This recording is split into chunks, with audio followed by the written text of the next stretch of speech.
Allah subhanahu innate justice, meaning that Allah subhanahu wa ta'ala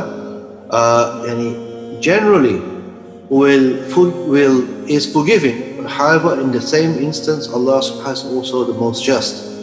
So when Allah subhanahu speaks about paradise and hell, it's not a place in which essentially it's not a place where Allah subhanahu decreed punishment as such, but it's a place which Allah subhanahu decreed His justice.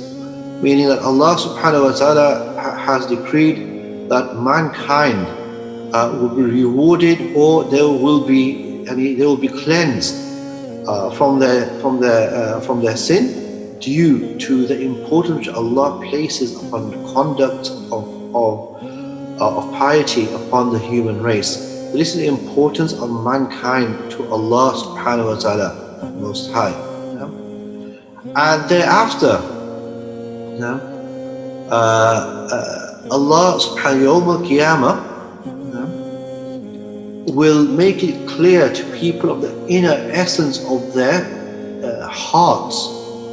That is, paradise and hell are places, physical places, in which they are a recompense for what lies within the hearts of people.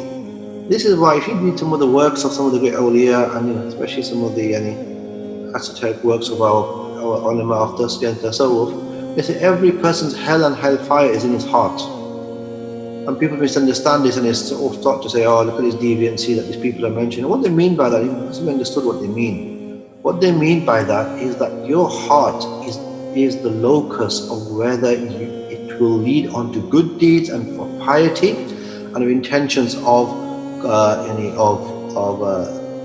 acts of worship and acts of khidmatul ummah and acts of closeness to Allah, or whether they are hearts that seek debaucherous acts. This is one of the scholars, when they mention those sayings, this is what they mean by that particular saying. And this is something Allah subhanahu wa ta'ala has made it clear. When Allah says, بَلْ بَدَى لَهُمْ مَا كَانُوا يُخْفُونَ مِنْ قَبْلُ وَلَوْ رَدُّوا لَعَادُوا لِمَا نُهُوا عَنْهُ إِنَّهُمْ لَكَاذِبُونَ. Very important ayah.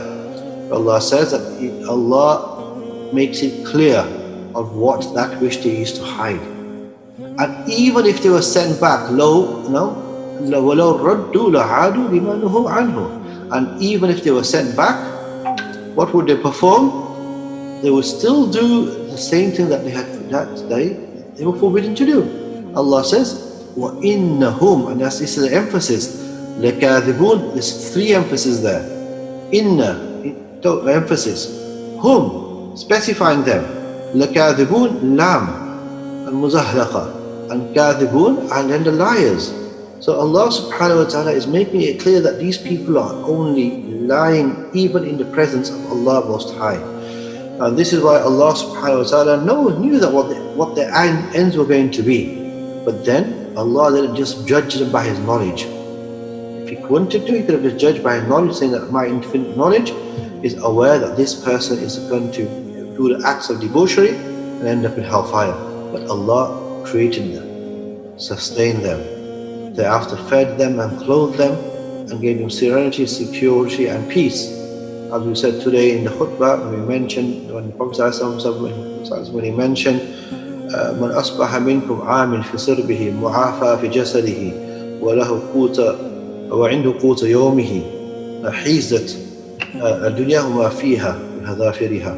A person who awakens in the morning and he is in security and he has he is safe and he has the sustenance of the day, then this person is as if he has his world and whatever it contains. But in spite of that, these people will still lie in the presence of Allah Most High. And this Allah subhanahu also makes it very clear when Allah says, يَوْمَ يَبْعَثُهُمُ اللَّهُ جَمِيعًا وَيَحْلِفُونَ لَهُ وَمَا يَحْلِفُونَ لَكُمْ وَيَحْسَبُونَ أَنَّهُ عَلَى شَيْءٍ أَلَا إِنَّهُمْ هُمُ الْكَاذِبُونَ. Then Allah also mentioned on the day when He will raise them all together and they will swear, as they swear to you, to the Prophet ﷺ, meaning, they will swear as they swear to the Prophet ﷺ, but Allah subhanahu wa ta'ala mentioned, إِنَّهُمْ hum al-kadhibun, indeed they are liars. So Allah subhanahu wa ta'ala is aware of the place of Jannah and Hellfire and the state that each person of them was going to earn by their own actions.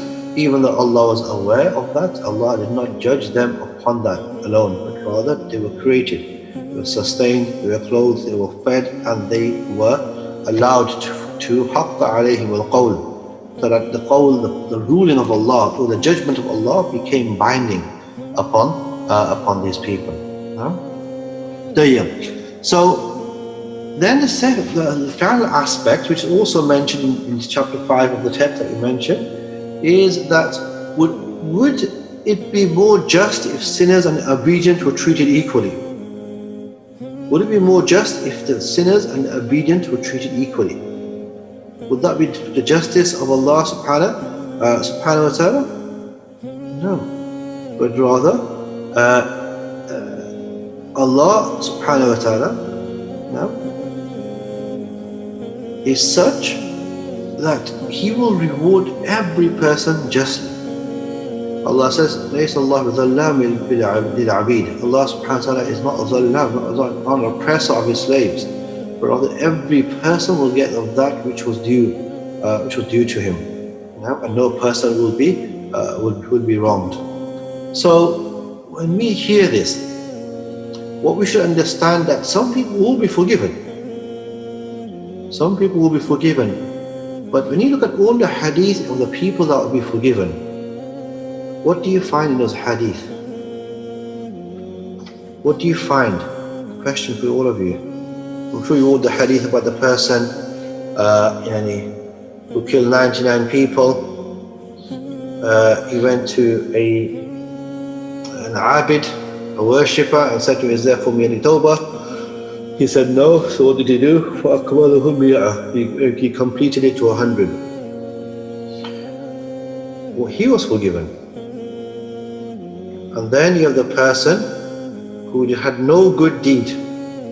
What did he do? He wrote in his bequeath, his will, that when he dies, cremate him and throw his ashes into the vastness of the oceans, so the winds of the oceans take it throughout the world. He was forgiven.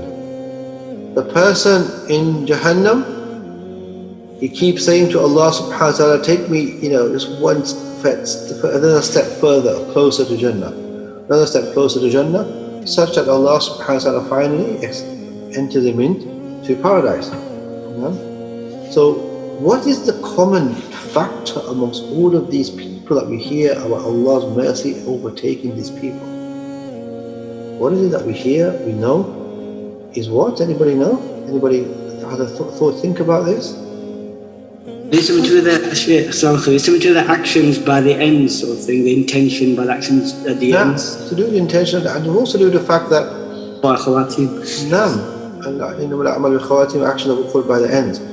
It also had a fact to do with that that these people had an inner reality of fear of Allah and a fear of remorse of their sin. And the proof is in the fact that the killer went to another city to leave his previous area. The person wanted to be cremated so that he could not be resurrected. The people of the cave, for example, those three, they all did actions, and they repented on one action of the one who wanted to marry his niece. So all of these inner worships that these people did, the inner tawbah, there was an essence of an intention, of a high intention, to return back to Allah subhanahu wa ta'ala most high. So when you have that, when you have that as a reality, Allah subhanahu wa ta'ala forgives those people. But there will be others who will not be forgiven because their hearts have not changed in spite of the changes that they saw around them, and even though all the signs of Allah subhanahu wa ta'ala came to them. So when Allah subhanahu wa ta'ala punishes, Allah says, Inna Allah laysa bidhallam lil'abid. Allah is not an oppressor of His slaves, but rather Allah subhanahu wa ta'ala is the most just of those that show justice subhanahu wa ta'ala.